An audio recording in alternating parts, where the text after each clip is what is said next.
presents Chocolate Yoddah Live.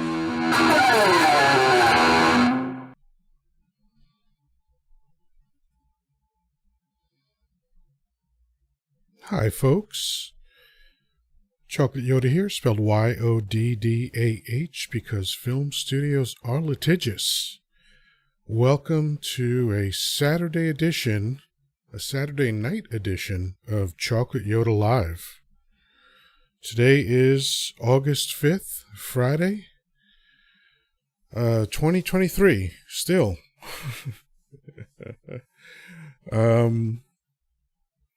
So I did not do any shows this week, and basically the reason for that is because life threw me a bit of a curve, and for the time being I am on hiatus. I wasn't planning on being available tonight, but again the curves kept coming, but such is life. You know, they hand you lemons and you make bundt cake. I think that's the saying. So I believe I titled this Foppish Twaddle from an Addled Mind.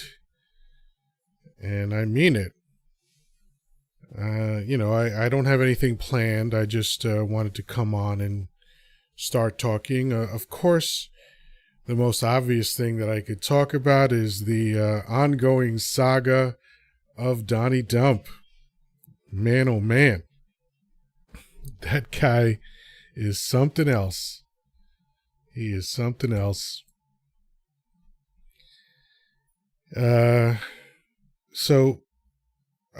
You know what? Before I get to Dump, I'll talk about Kai Cenat, or Cenat. I'm not sure how to say his last name. It's C-E-N-A-T.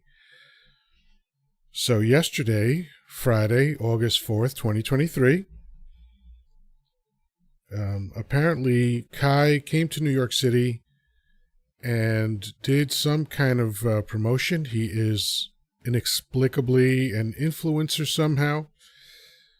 And I think that's redundant. I did say inexplicably, so I don't think I needed to say somehow. I apologize sincerely for all of you who had to go through that.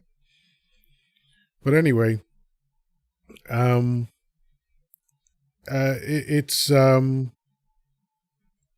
don't know all the details, but I know that in New York City, he was doing some kind of giveaway, giving away electronics, PlayStations, all that other stuff, right? And apparently a riot broke out. His intention, of course, was just to do the giveaway. There was nothing about this that I could discern being an intentional inciting of a riot. Nonetheless, through an event, a riot broke out. He was arrested immediately. Subsequently, he was released on bail or bond or something like that, but he was arrested in real time for inciting a riot. So it appears that, at least in New York City, riots are bad.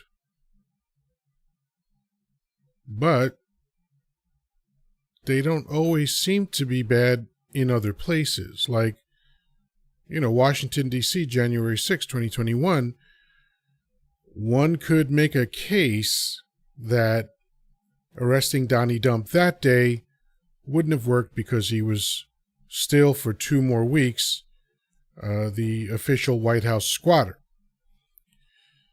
I will not refer to him as president, except maybe accidentally. But anyway,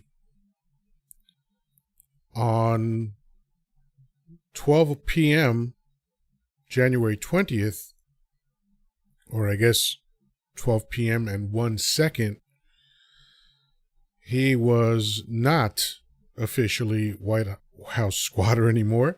And I don't see why he wasn't arrested that day for inciting a riot 2 weeks earlier. Now, if you had to guess the racial profile of Kai Cenat, or Senate, again, sorry, don't know for sure. What would you guess? Just take a wild guess. Well, I'll eliminate one of the answers. He's not white. Now, I am not going to say that the fact that he's not white had something to do with his lightning fast arrest, but I'm also not going to say it didn't. I'll just let that sit there. But it's interesting how the idea, the propaganda of America is that, you know, everyone is equal under the eyes of the law is blind, or justice is blind, whatever. But as they say, when you're blind, your other senses are heightened.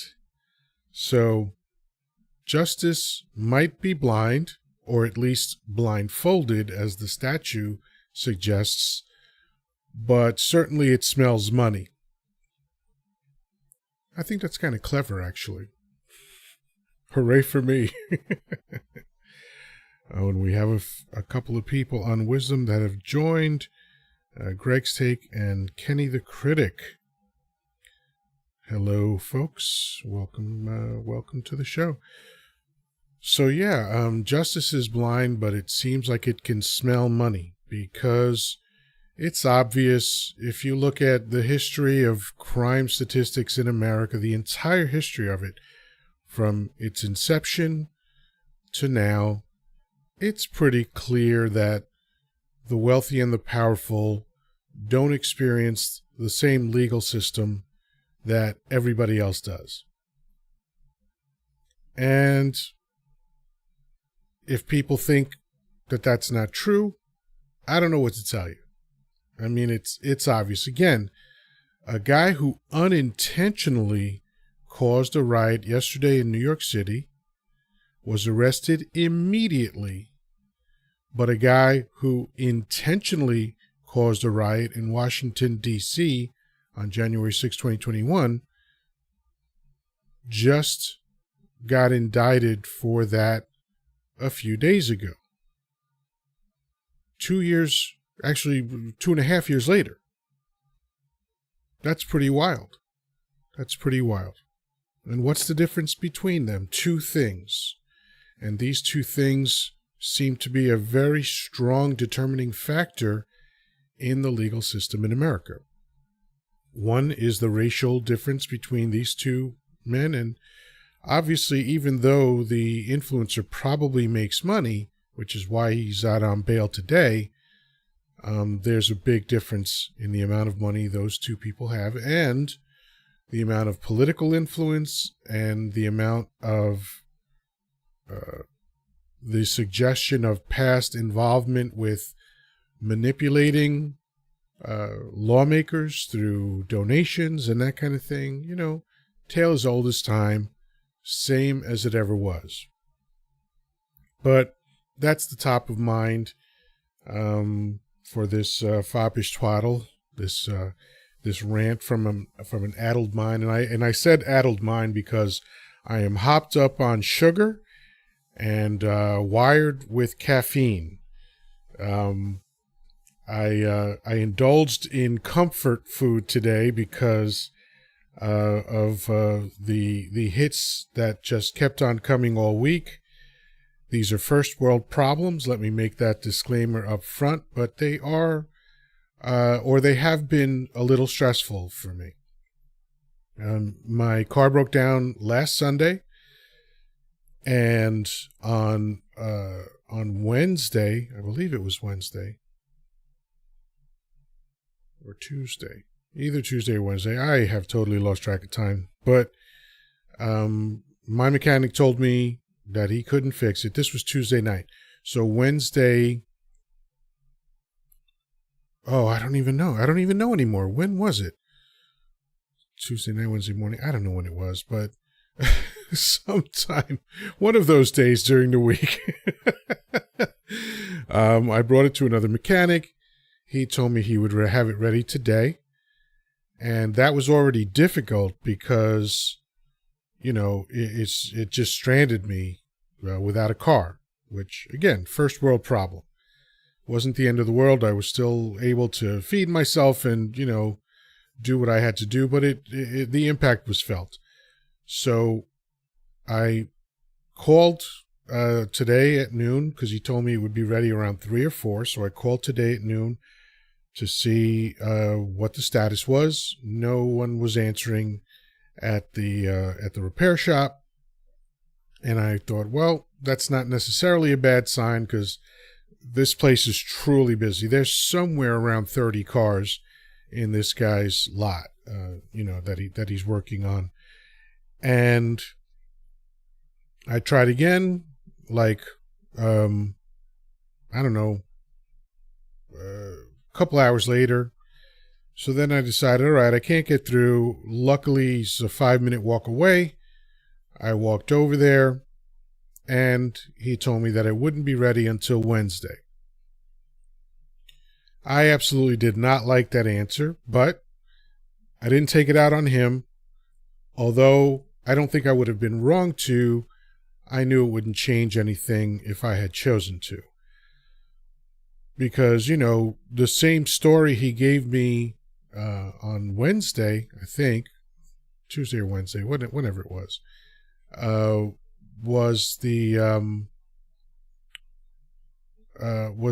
this was definitely Wednesday. I'm sorry, I'm blurring so many lines and I'm being a terrible storyteller right now by going back and forth.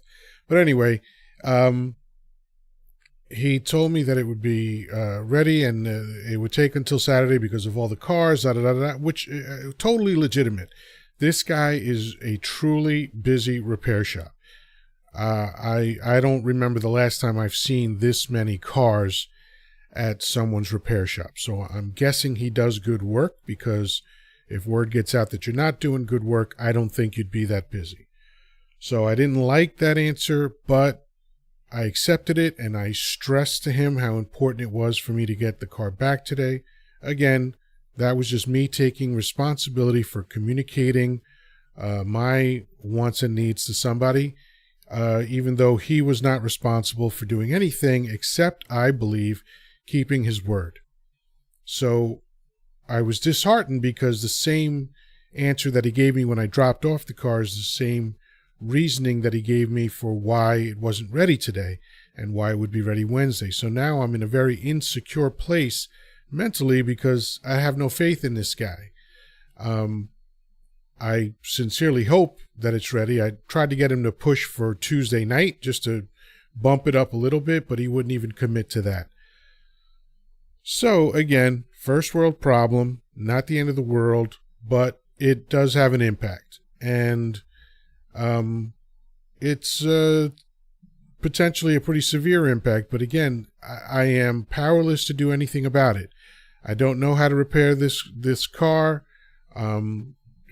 Oddly enough, the parts for it are only about a third of the price because it's so expensive to repair this because of the labor involved. It's at least 8 hours of work.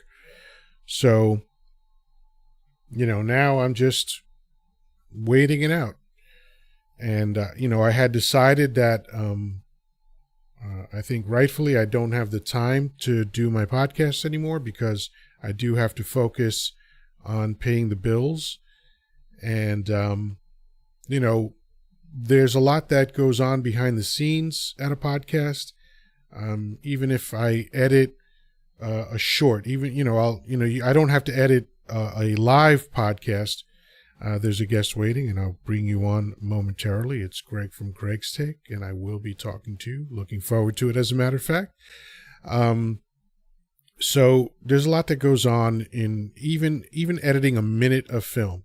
I just did a short before I jumped on here, and it was like 40 some odd seconds, but it still took me close to an hour from start to finish, setting it up, recording it, editing the audio, editing the video, putting in the elements that I wanted, etc., then finally uploading it and having it be real. So I even though my live show was less than an hour every day. I think the longest show I did was like 46 minutes or 47 minutes, something like that. It's not really just an hour. So I don't think I can afford that time for the time being. So the podcast is on hiatus. It ain't the worst thing. If I never get back to it, such is life. I'll live with that. But I do hope that I get to, because it is kind of fun. So now that I've gotten that out of the way, it's Greg from Greg's Take. How are you, sir? Let me start off by saying that your title today will definitely make it into the Hall of Fame. And for all of you out there who are too lazy to look up the words, it means vain nonsense from a confused mind. Yeah. Generally loosely interpreted. Yeah, I think that's pretty spot on. Secondly, I recently had a kind of similar experience with, your car, but mine wasn't mechanical, but I'll get to that. I hired a company to come out and clean my gutters and then put covers on them. Just, nothing fancy, just simple covers. So they didn't show up the day they said they'd be here. I had to call, and this is what I said. Hey, this is Greg. You guys were scheduled to come out and clean my gutters. Your crew didn't show up. I have $850 burning a hole in my pocket. If you want it, you need to call me. Click. And they showed up. But they only did half the work that they said they would do. They only cleaned them. They didn't cover them. So I had to call again. And I was nice. And immediately that next morning, they came out and they, bam, bam, they knocked it out. So I'm there too. And strangely enough, I have to put my car in the shop tomorrow evening. I drop it off.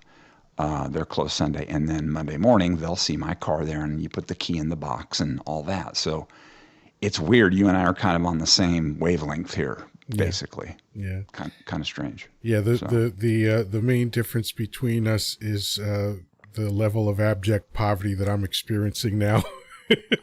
Oh, I'm a rat bastard. Nah, listen, it's all relative, right? I cannot begrudge anybody whatever, what they're feeling is an issue in their life.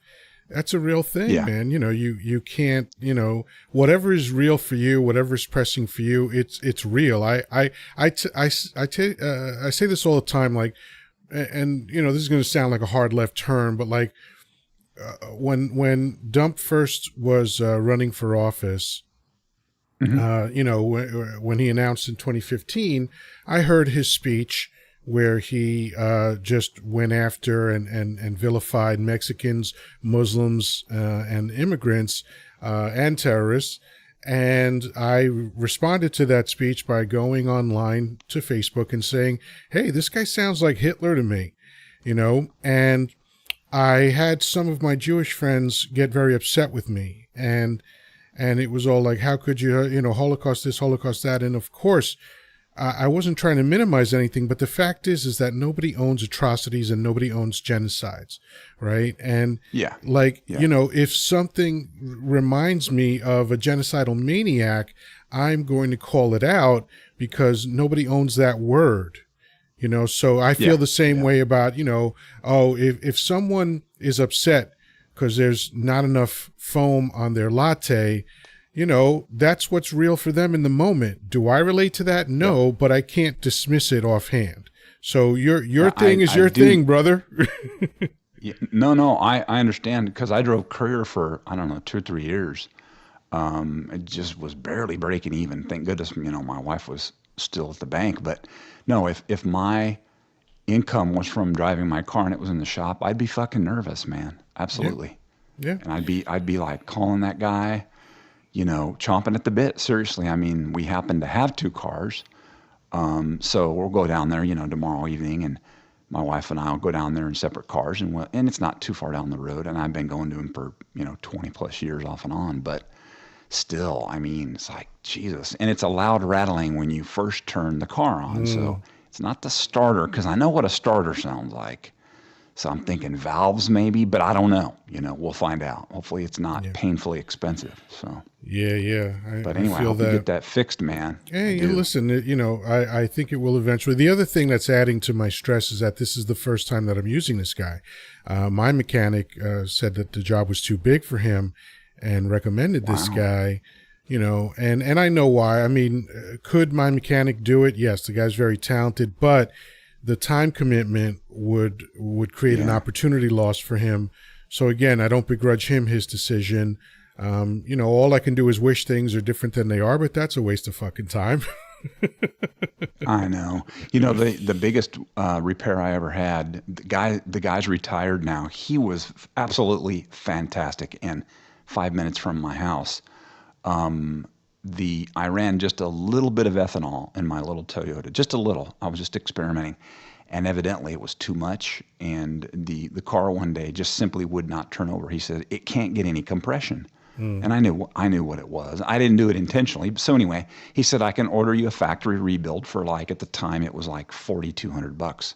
So compare that to buying another good quality used car. I'm like, absolutely, order it. So he did. It came in. He installed it. Now this takes time. He installed it, and he said, "Okay, I'm gonna have you drive it for, I don't know what it was, 500 miles or whatever, a week, whichever one. It's like an oil test basically. Then we'll take off the oil pan and then we'll check it." There were some tiny metal shavings in there, and he said, "That's bad." Yeah. And he said, and it wasn't his. It was on him. He said, "I'm going to order another factory rebuild. It's not going to cost you a dime." He was upset that I would be upset that he'd need my car for another week. I said, "No, you take your time. Take your time." And he put another rebuild in there, and it's been running great ever since. Wow. So anyway, I feel you, man. But No, when he and retired, you know what? I was happy for him. Yeah, those kind of mechanics are just one in a million. That the thing that I love about my mechanic is that, he could have ripped me off at any point, but this is the kind of guy who I remember pulling up to him one day and saying, I don't know, but I think I might need new brakes. And he checked and he was like, nah, they're worn, but you still have some time on them. So, I mean, how many mechanics would do that? Most mechanics would just be like, sure, yeah, let me take your money. And I wouldn't have known any different, but he was just an honest guy. Oh, I know. Yeah, if I do go to somebody, and I tend to, when I find somebody good, I stick with them, and I've been with him a long time. But if it's somebody I don't know, I'm like, anything you take off my car and replace, I want it in the trunk. Yeah. Don't throw away anything you take off my car. I want to see it. So, right. Yeah. Right. Crazy, man. Listen, I'm not going to keep you. I love the title. It absolutely is up at the top of the best of all time, man. Good stuff, brother. Yeah, thank you, man. Thank you. As always, thank you for joining in. Sure. Take care, man. All right. Yeah, there you go. Foppish Twaddle from an addled mind. Foppish Twaddle is one of those phrases I heard a long time ago. And when I first heard it, I was like, are those real words? And it turns out they are, and I just never forgot them. And I employ them semi-regularly. I try not to overuse them, but, when you think of people in Congress right now, like saying Donnie Dump's First Amendment rights are being violated, that's foppish twaddle. When you hear all these wild things like, January 6th was just a tour that went awry, that's foppish twaddle. Or just dumb stuff like, Hunter Biden's laptop. Oh, really? There's crimes on that? Yes. Can we see it? We don't know where it is. We have a whistleblower. When's the last time you spoke to him? 3 years ago. Oh, can you speak to him now? No, why not? We don't know where he is. Oh, that's foppish twaddle for sure. But this is even worse. Oh, the whistleblower has emerged. Can we talk to him? Well, no, he's under indictment for being a spy. Oh, yeah. Okay, that's foppish twaddle. But we have 17 tapes made from an oligarch. From a Russian oligarch. Really? 17 tapes? Oh, yeah, they're really, really incriminating. Oh, man, we got to get our hands on those. When can we hear them? Oh, we can't find them. And folks, I'm not making any of that up. That's real stuff right there. But anyway, so I guess that's it for now. Thank you to Greg for participating. I always love hearing from him. And folks, I say this and I mean it. If you are on Wisdom and you are not listening to Greg's take, you're wasting your time, man. Just follow Greg, and anytime he's talking on whatever subject, it doesn't matter what he's talking about. He's going to say something amazing. In the meantime, before I close out, let me say hello to the rest of the gang. Jason Kinte, Andrew Johnson, Brandy Singleton, Vaughn Yaranosian, John X. Hello, John. We spoke recently. Dewey the Trickster. What's up, my brother? Crystal Mia. I'm not exactly sure how to pronounce that, but that's a great name. T. Solo, Cecilia Grace, Knowledge Reigns. Ooh. And Reigns is spelled Reigns. I like that. Kenny the Critic. And of course, we heard from Greg. So, folks, that concludes the Foppish Twaddle from an Addled Mind. Hopefully the sugar and caffeine will wear off soon and I can feel normal again, but who knows? I might just take more. I'm not sure yet. But anyway, folks, it's been a pleasure. Peace, love, and granola. Talk to you soon.